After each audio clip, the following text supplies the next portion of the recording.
18 سال گزر چکے ہیں اور ان قوتوں کو اور ان قاتلوں کے لیے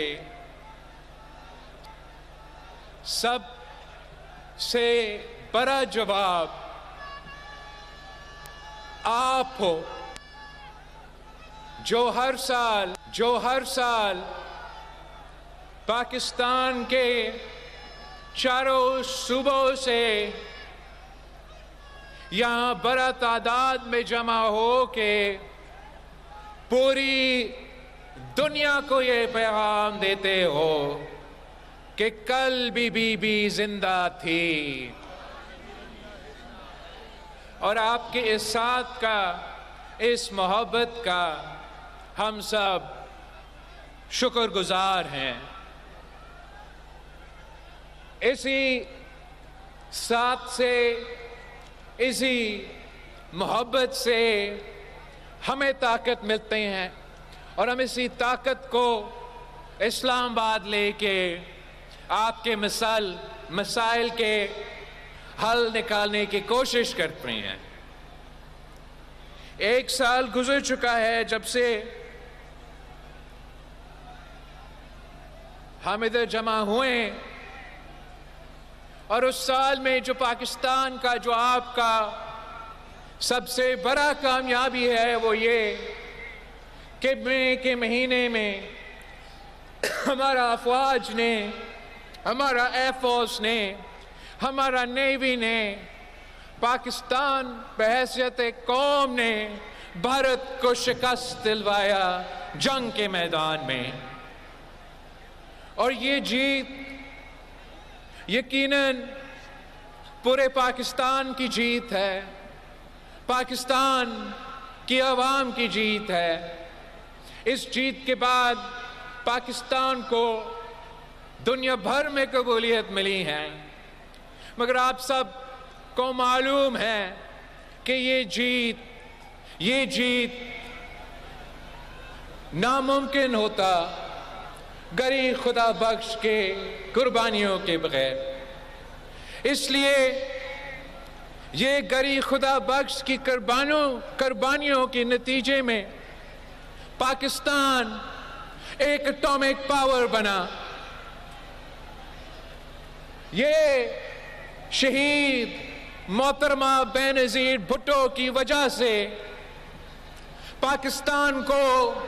وہ میزائل ٹیکنالوجی ملی جس سے ہم اپنا دفاع کر سکے، اور یہ صدر زرداری ہی تھا جس نے چین سے وہ ہوائی جہاز منگوائے تھے جنہوں نے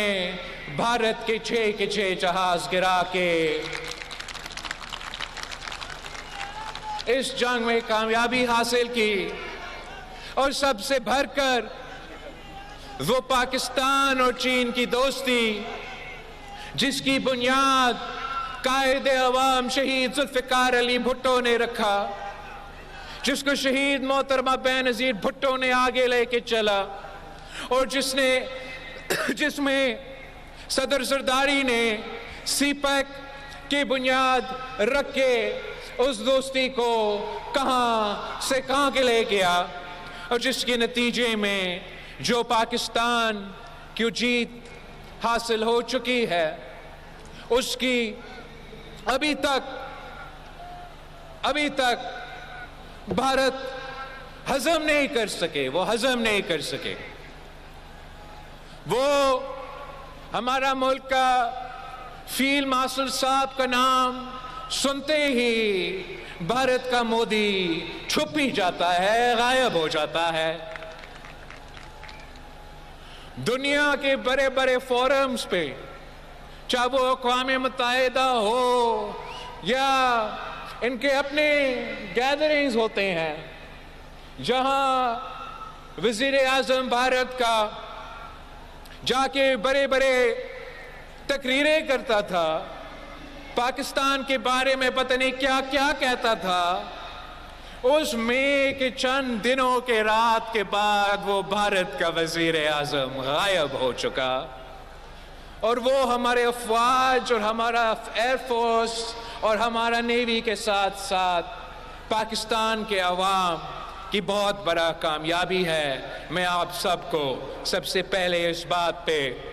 مبارکباد دینا چاہ رہا تھا۔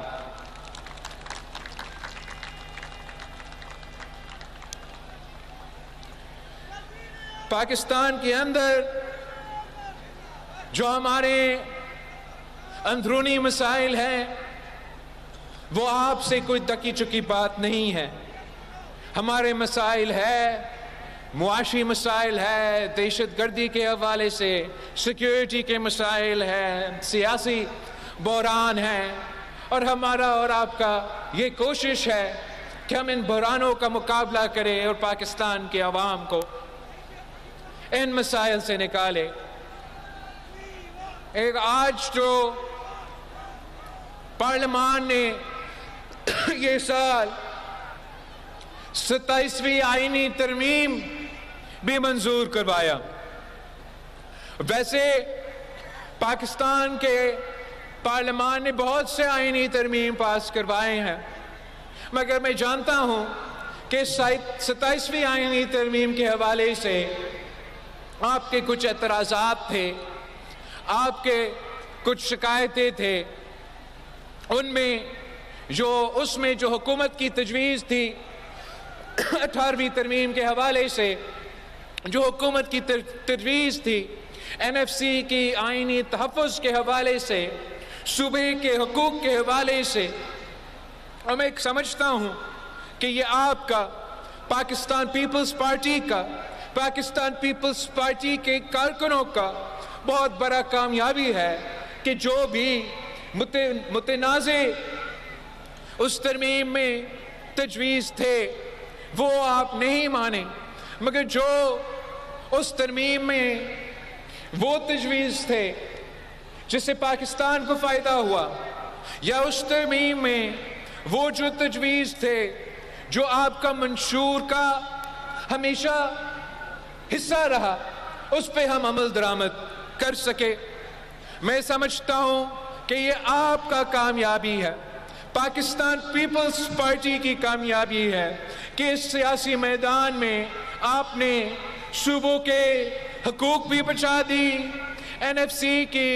جو آئینی تحفظ ہے وہ بھی بچا دیا، جو شہید محترمہ بینظیر بھٹو کی نامکمل مشن تھی، بلکہ وعدہ تھی کہ وہ شہید بی بی کی وعدہ تھی کہ وہ آئینی عدالت بنائے گی، اور اس آئینی عدالت میں تمام صوبوں کا برابری کا نمائندگی ہوگا۔ تو اس سے بڑا کامیابی پاکستان پیپلز پارٹی کے لیے کیا ہو سکتا ہے کہ جو بات پاکستان پیپلز پارٹی قائد عوام شہید ذوالفقار علی بھٹو کی شہادت سے لے کے مساق جمہوریت تک کہتے آ رہی ہے کہ ہمیں آئینی عدالت چاہیے، ہمیں ایک ایسے آئینی مینڈیٹ چاہیے، آئینی فورم چاہیے جہاں تمام صوبوں کی برابری کی نمائندگی ہو، وہ بھی پاکستان پیپلز پارٹی کی کامیابی ہے کہ 27ویں آئینی ترمیم میں آپ نے وہ کام بھی حاصل کر لیا ہے۔ آپ کو اس بات کا میں مبارکباد دینا چاہ رہا ہوں۔ جہاں تک مشکلات ہیں، ملک کے معاشی مشکلات ہیں، وفاقی حکومت کے معاشی مشکلات ہیں، ان کے بارے میں بھی پاکستان پیپلز پارٹی ایک وفاق پرست سیاسی جماعت ہے۔ شہید محترمہ بینظیر بھٹو چاروں صوبوں کی زنجیر تھی، اور پاکستان پیپلز پارٹی ہمیشہ چاروں صوبوں کے بارے میں اور اس وفاق کے بارے میں سنجیدگی کے ساتھ سیاست کرتی آ رہی ہے، اور ہم سمجھتے ہیں کہ جو وفاق کے مسائل ہیں وہ ہمارے مسئلے ہیں، جو وفاق کے پریشانیاں ہیں وہ ہمارے پریشانیاں ہیں، اگر وفاق کا ایک معاشی مسئلہ ہے، ایک فسکل سپیس کا مسئلہ ہے، تو بحیثیت ایک محب وطن پاکستانی میں بھی چاہوں گا کہ ان کا یہ پریشانیاں ہم دور کریں۔ پاکستان پیپلز پارٹی کی اپنی سیاست ہے، پاکستان پیپلز پارٹی کی اپنا تاریخ ہے، اور پاکستان پیپلز پارٹی بحیثیت چاروں صوبوں کی زنجیر ہوتے ہوئے ہمارے اوپر زیادہ ذمہ داری ہے کہ ہم صوبے کے خود مختاری، صوبے کے حقوق کا تحفظ کرتے ہوئے وفاق کے یہ مسئلے دور کرنے چاہیں گے۔ ہم سمجھتے ہیں کہ اس کے بجائے کہ صوبے سے اختیار چھیننے کی کوشش کیا جائے، بہتر یہ ہوگا کہ وفاقی حکومت صوبے کو مزید ذمہ داریاں دے۔ ہم مزید ذمہ داری اٹھانے کے لیے تیار ہیں تاکہ ہم پاکستان کی معیشت کو، وفاق کی مسائل کو دور کر سکیں۔ مثلاً ہم سمجھتے ہیں کہ وفاقی حکومت کو جو ٹیکس کا ذمہ داریاں ہے ان کو صوبائی حکومت کے ساتھ مل کے یہ طے کرنا چاہیے، ہمیں مزید ذمہ داریاں دینا چاہیے، سندھ کو، پنجاب کو، پختونخوا کو، بلوچستان کو مزید ذمہ داری دے کہ ہم مزید ٹیکس جمع کریں، ہم ایف بی آر سے بہتر ٹیکس جمع کر کے انشاءاللہ تعالی آپ کی وفاقی جو معاشی بحران ہے وہ ضرور دور کریں گے۔ اسی طرح ہم سمجھتے ہیں کہ آپ اس کے بجائے کہ وفاق یا دوسروں کو یہ موقع دے کہ وہ آپ پہ یہ غلط الزام لگائے کہ آپ صوبوں کے اختیار چھین رہے ہیں یا صوبوں کے حق پہ ڈاکہ ڈال رہے ہیں، ہم آپ کے ساتھ مل کے یہ معاشی بحران دور کرنا چاہتے ہیں، یہ ہمارا عزم ہے۔ اس کا طریقہ یہ ہے کہ ہمیں مزید ذمہ داریاں صوبوں کو دینے پڑیں گے۔ مثلاً یہ جو ہیپکو سیپکو جیسے ادارے ہیں، میں سمجھتا ہوں یہ بوجھ وفاق کو اپنے کندھے سے اتارنا چاہیے اور یہ ذمہ داری بھی آپ صوبوں کو دے۔ انشاءاللہ تعالی ہم جیسے یہ پورا ملک میں ہوتے ہیں، ہیپکو سیپکو میپکو پتہ نہیں ایسے سارے ادارے، پیپکو، یا آپ صوبے کو ذمہ داریاں دیں، انشاءاللہ تعالی ہم وفاق سے بہتر پرفارم کریں گے۔ اپنے عوام کے جو حیدرآباد کے، جو سکھر کے عوام کے ان ادارے سے شکایتیں ہم انشاءاللہ تعالی وہ دور کریں گے۔ اسی قسم کے بہت سے طریقہ کار ہیں انشاءاللہ تعالی کہ پاکستان پیپلز پارٹی وفاق کے ساتھ مل کے ان مسائل کا حل نکالیں گے۔ اس لیے ہم سمجھتے ہیں کہ ہمیں سب مل کے پاکستان کی معاشی مشکلات کو دور کرنا چاہیے تاکہ ہم پاکستان کے عوام کی معاشی مشکلات دور کر سکتے ہیں۔ میں تو بہت کوشش کرتا ہوں اپنے لوگوں کو یہ بات سمجھانا کہ وفاقی حکومت تو یہ کہہ رہی ہے کہ ہمارا معیشت ترقی کر رہی ہے۔ میں پاکستان پیپلز پارٹی کے کارکنوں کو کہتا آ رہا ہوں کہ جو مہنگائی کی خان صاحب کے دور میں مسئلہ تھا اور وفاقی حکومت اب بہت بہتر ہو چکا ہے، ملک کو ڈیفالٹ سے بچا گیا ہے، مگر کیا کرے، عوام تو حکومت کے دعوے کو نہیں مانتے ہیں۔ وہ ہم سے پوچھتے ہیں کہ یہ جو معاشی ترقی ہے یہ ہمیں کب محسوس ہوگا کہ معاشی ترقی ہو رہا ہے؟ اور حقیقت یہ ہے کہ پاکستان کے عوام ضرور حکومت نے کچھ بہتری لے کر آئے ہوگی، لیکن پاکستان کی عام آدمی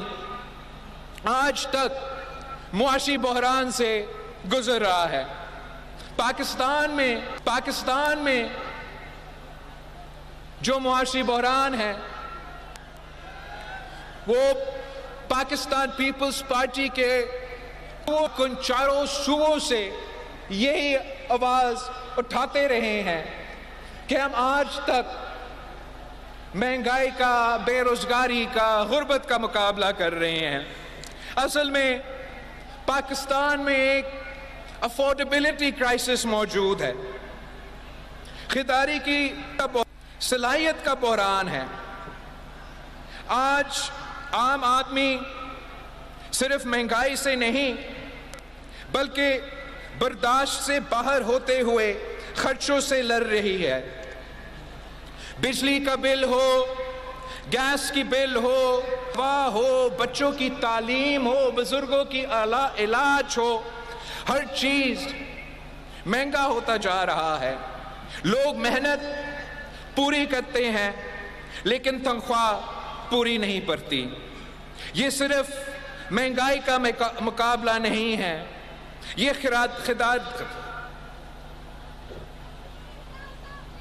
خریداری کی صلاحیت کا مسئلہ ہے۔ عوام کے پاس پیسہ کم ہے اور ضروریات زیادہ ہے۔ یہ کرائسس صرف مہنگائی کی نہیں، یہ گھر چلانے کی کرائسس ہے، یہ علاج کروانے کی کرائسس ہے، یہ عزت کے ساتھ زندگی گزارنے کی کرائسس ہے، اور یہ پاکستان پیپلز پارٹی میں ہی وہ صلاحیت ہے، وہ نظریہ ہے، وہ منشور ہے جو عوام کو ان مشکلات سے نکال سکتے ہیں۔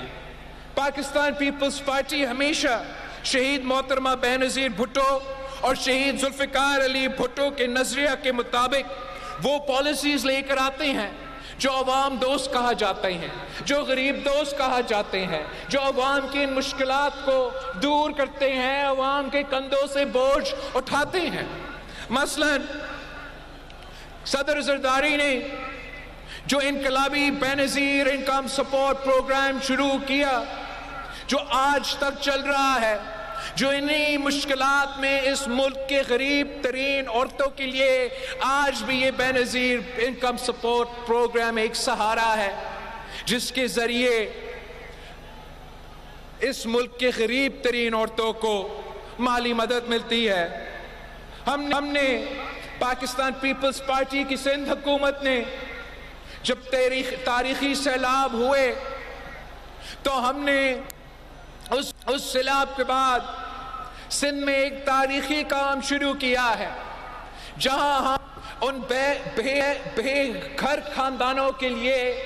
نہ صرف پکا مکان بنا رہے ہیں، 20 لاکھ بنا رہے ہیں، مگر جو اس گھر کی، اس زمین کی اونرشپ رائٹس ہے،